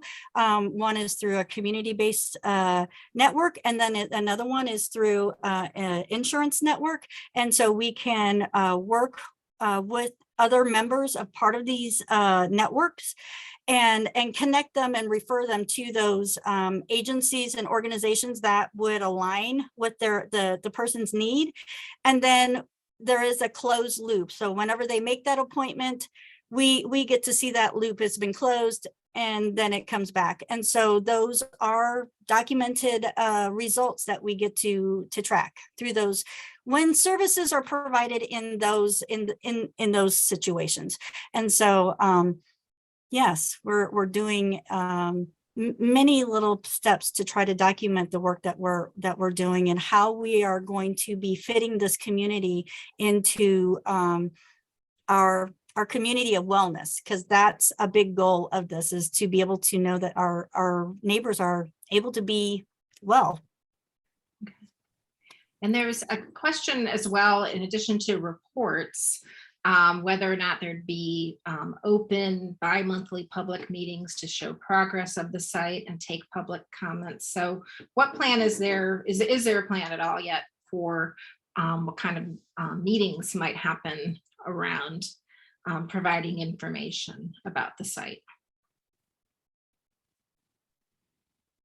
I don't know if the city had any say, or Jamie had any idea or thoughts about revisiting, or if we wanted to be proactive and maybe schedule a quarterly meeting. I think would probably be, instead of waiting for something to happen, Yeah, let's come together and talk about how great it is and nothing happened. Yeah, we can absolutely do that. I mean, I have asked, the city has asked outsiders in, as well as some of the residents who will be living there, to make sure they're attending neighborhood associations for not just this neighborhood association, but some of the other surrounding neighborhood associations, attending those meetings. So that they will be plugged in that way in case there's something that can be brought up in those sessions. But we can certainly set up a quarterly meeting or something like that with the neighborhood as well as the city and outsiders. And everybody. Yeah. Okay. And I also would like to say that I am hoping that at some point, maybe 90 days into this, that we'll be in a place where we could have an open house and invite the community. I don't know how that would look, how big it would be, whatever the case may be, but we really do want to really do whatever we can to bridge the communities, because again, we're all just residents in Vancouver, and I would really love for you to come meet some people. Great. Well, that sounds like there's lots of great ways for you to continue to connect with the community moving forward, with the rest of the community moving forward as the site, as people move in. I'm going to turn to the chat just to acknowledge some of the comments that have come through as we've been answering questions. And Craig Peterson noted that the annual expense is $1.8 million for City of Vancouver response to homeless, as previously noted in the chat. Previously, it was noted 3 camps with 20 to 40 homeless per camp, 60 to 120 people in total. So the cost per homeless person is between $15,000 to $30,000 per year. And Craig questions, is that a good use of taxpayer dollars? And then there's a response from Officer Chavers. Good observation, Craig. This question has been raised for decades by communities across the US struggling with unsheltered homelessness. Universities have studied the actual cost of communities who must address unsheltered homelessness via first responders, police, fire, EMS, crime impacts, solid waste cleanups, and so on. The latest studies show that the cost communities bear for each unsheltered individual averages more than $50,000 per year. Managed sites like this have been shown to significantly reduce this cost burden on communities, not just shift it. Properly housing and stabilizing people who have been chronically homeless is more cost effective, is not. And Lon also notes that if the alternative is to do nothing and think things are going to change, absolutely. So that was, I think, in terms of, is that a good use of taxpayer dollars? I have a few more follow-up random questions that I feel like they're coming out from different places, but I just want to honor the fact that folks put some time and effort into thinking about these questions. And again, just shows how much your community cares, right? So a few more about the site that I couldn't get in initially. There was a question around protecting Burnt Bridge Creek. And related to that, are you adhering to EPA standards locating this so close to a creek? So I want to just get those environmental questions Sure. So this project in particular does not trigger SEPA because everything that we're doing is on the already improved just paved areas. So we're not doing anything on the areas that are close to the creek, on the grass or the dirt or anything like that. So it doesn't trigger SEPA.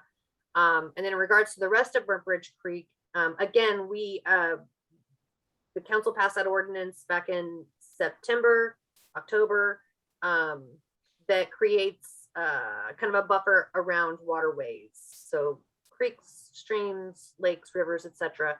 Camping is now going to be illegal 200 feet from any waterway. We will not, I want to be clear though, we will not one day say, okay, everyone today must move 200 feet away from the creek. You're talking about hundreds of people. It will be a process, and we are still technically in kind of COVID policy days where we aren't moving camps. But this was kind of an effort to mitigate some of those impacts, right? So they are right next to the creek. And that camp was going to have to move completely all in one day at some point. And so we wanted to offer them, instead of just, you can't stay here, don't know where you're going, say you can't be right up to the creek, up next to the creek anymore, but we're going to create this site that's got proper facilities and fencing and doesn't impact the creek. So you can come back to this in a safer, cleaner way. But when COVID policy starts to kind of wane, whatever that is, I mean, that's kind of a council decision, I think. We will begin moving people away from all the waterways. Okay, so that answers, there were a couple of questions around camp. Like, will people move to other places in the creek and the woods? And so just answering those concerns. I have a couple more questions around just general impacts of people who are homeless. I'm going to look to the chat first to focus on site questions first. So one question is, will the pellet houses be in place before Christmas? If all goes exactly as planned and hoped for, move-in day should be December 23rd. So right up there. Okay. So there's that's the intention there. And then I see, Craig, you have a question around or a comment around saying maybe the answer is to enforce the laws at hand. And there are also some questions with comments that were submitted beforehand. So I'm going to try to treat those all together. So your comment is, don't allow littering, don't allow open fires during fire burns. Why don't the homeless camps get swept? The existing camps, any structure not permitted removed. Why not have City of Vancouver code enforcement enforce the same laws as taxpayers have to follow for the homeless? And so the questions that were submitted ahead of time, I won't repeat them verbatim, but there were similar concerns around having similar application of the law with regard to permits. Why aren't the homeless required to have permits, open fires, and also a concern about why not prohibit public nuisance activities as a condition of providing them place rent free. So I don't know if there's more of a response that you can give, Jamie, than what you've already given around some of this, but it sounds like what I'm hearing from Craig in terms of these questions is just a concern of wanting the same treatment, feeling as if those that are paying taxes are having to comply, and wanting fairness in terms of application of the law. And Tyler's probably a good option for this one.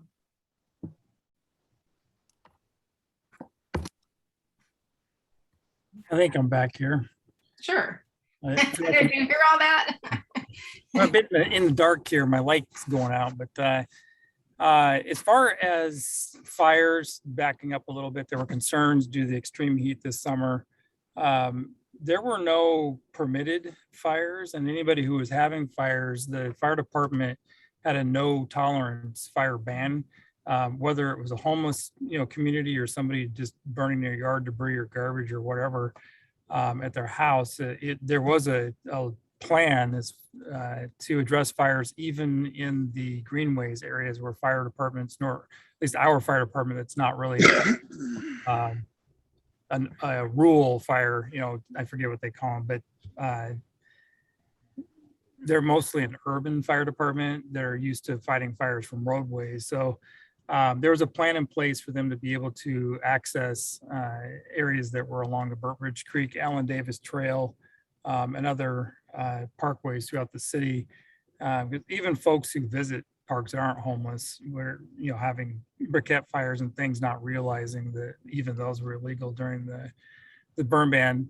In addition to that, the Vancouver Police Department entered into MOU, or memorandum of understanding, with the fire department that anytime that they went out, that we would respond with them in order to not only just douse the fire, but then to actually investigate whether or not it was against the law, and to hold people criminally responsible or civilly if it didn't rise to a criminal level in sight. And so that happened all summer long into the fall until the wet weather set back in, the burn ban was lifted. It surprises some people to find out that with regards to fires, that it's not illegal for homeless people to have what's considered a recreational fire, the same as it's not illegal for a homeowner to have a recreational fire, as long as it's done in a safe, controlled manner. So obviously there's a lot of education by law enforcement with folks when we come across, fires, or they get to the point where they're producing enough smoke to draw attention, that kind of thing. As far as, code enforcement, I can tell you from personal experience, being a neighborhood police officer for 5 years prior to being the heart officer, that I work closely with code enforcement. All the MPOs do citywide, and the application of code was practically suspended except for serious offenses that would lead to, harm or death.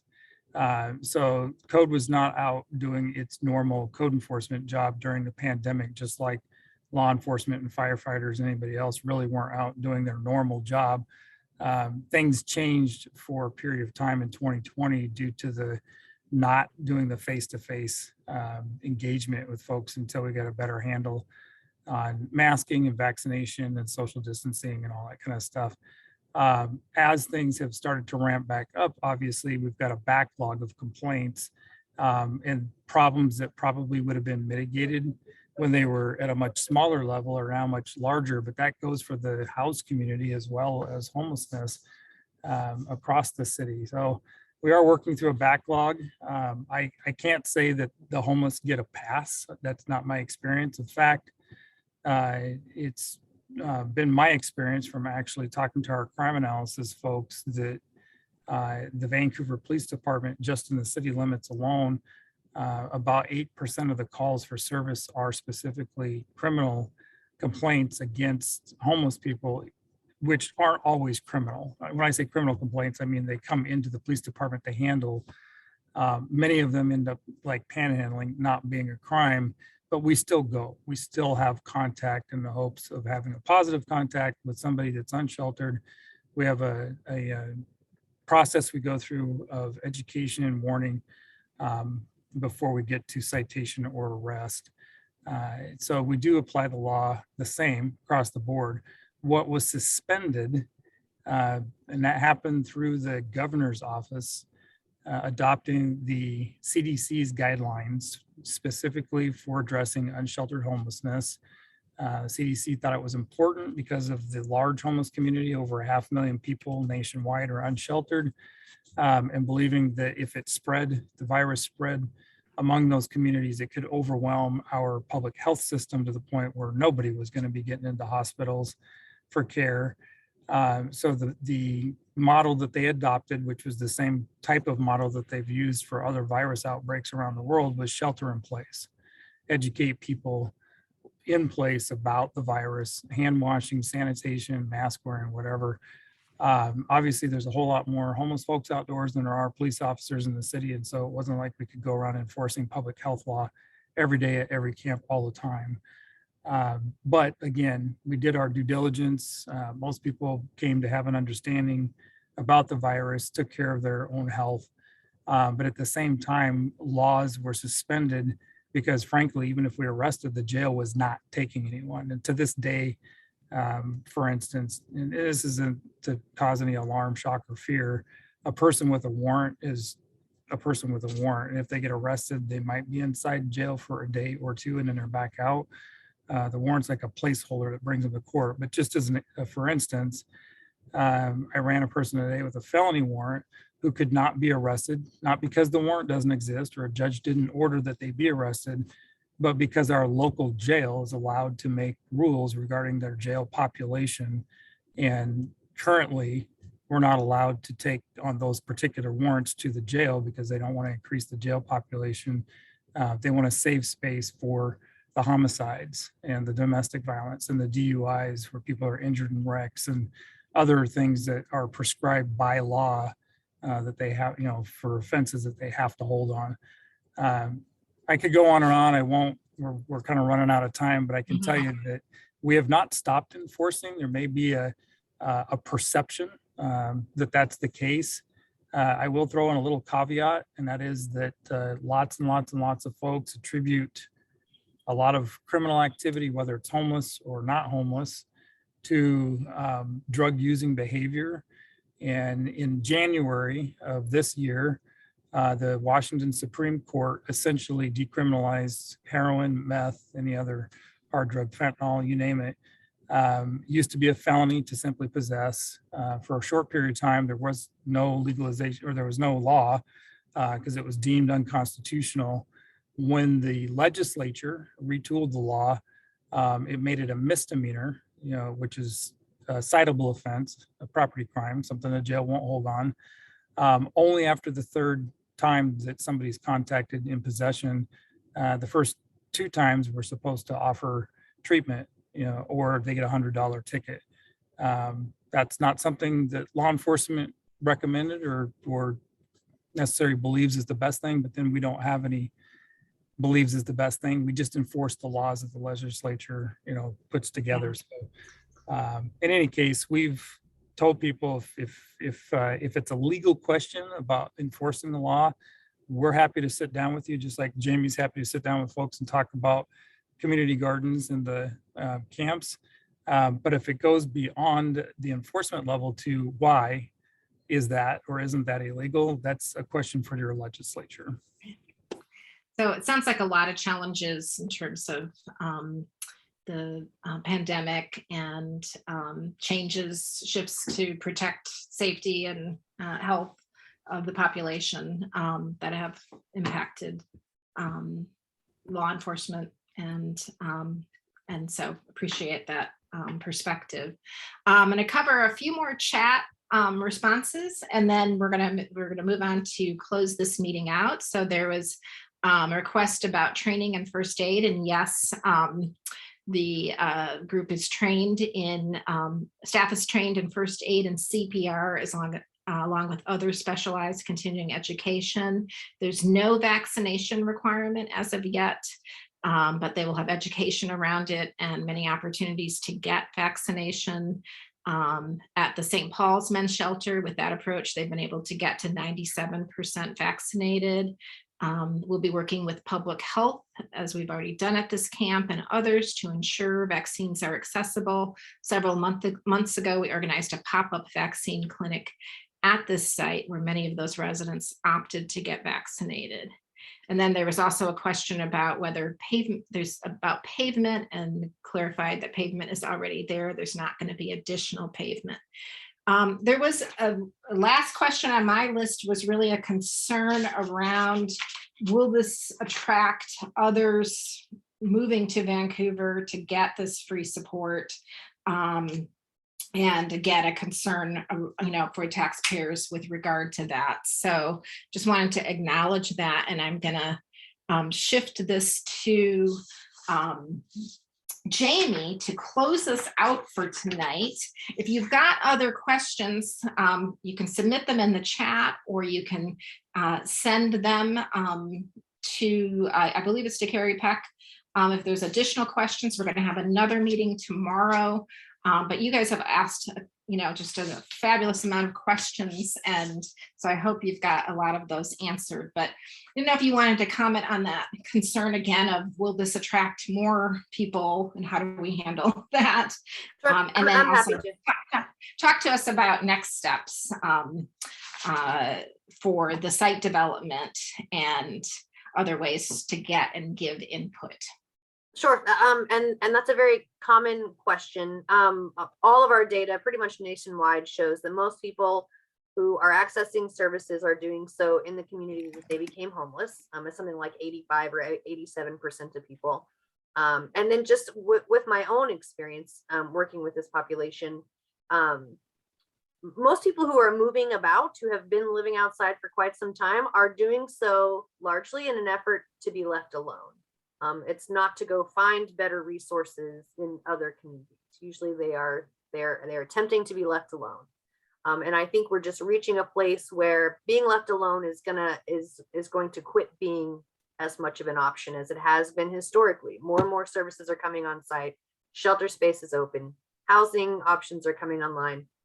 And I think most everyone can agree that just living outside on the side of the freeway is just not acceptable. It's not healthy. It's not healthy for the entire community. It's not acceptable. So, so if they're moving here to get away from services, they will not find that option here.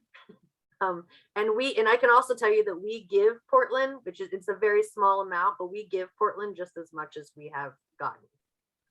A ton of our own people have moved over to Delta Park and Jansen Beach in an effort to be left alone. So that's truly not a concern of ours. And Outsiders In has already said that they will be verifying that people are Clark County residents in some way. And we have the ability to look at that with our HMIS system.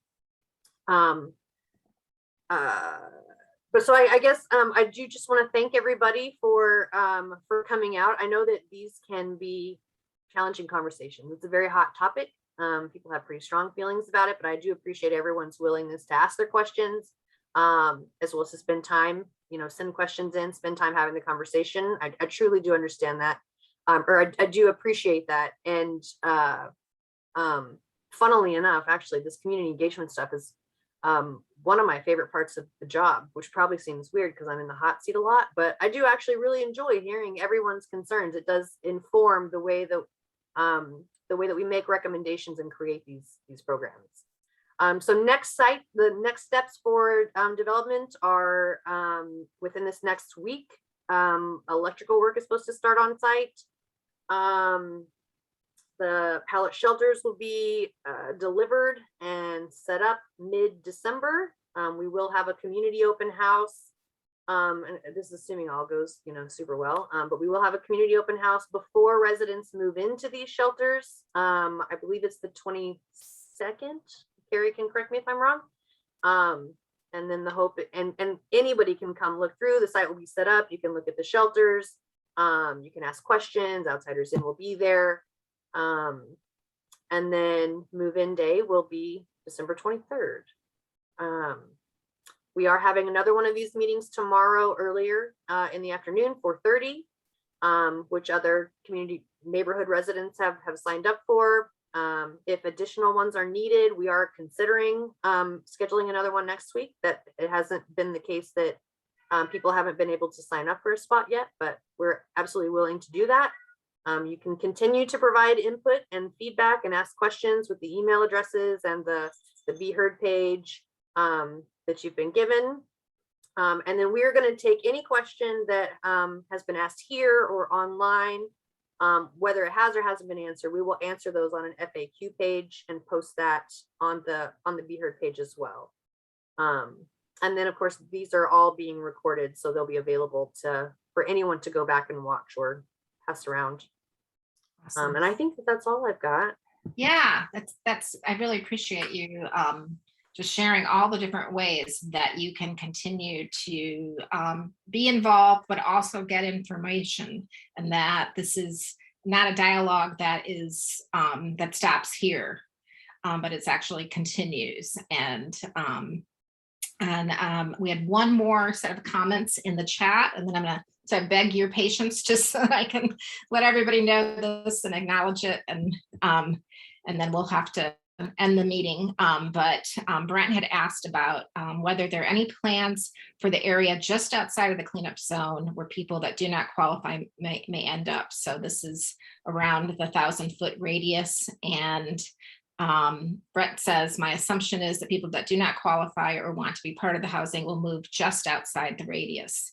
Ren says outreach teams are visiting the area daily and engaging with persons displaced. So again, really just appreciate everyone's questions. We've got just an enormous amount of information out with your help. And thank you all for your time and your caring. And we hope to see you again at other informational meetings. So please reach out if you have concerns, questions, or compliments. Thank you so much. We're going to close out this meeting now. And if you want to come again tomorrow, we'd love to see you tomorrow too. Take care.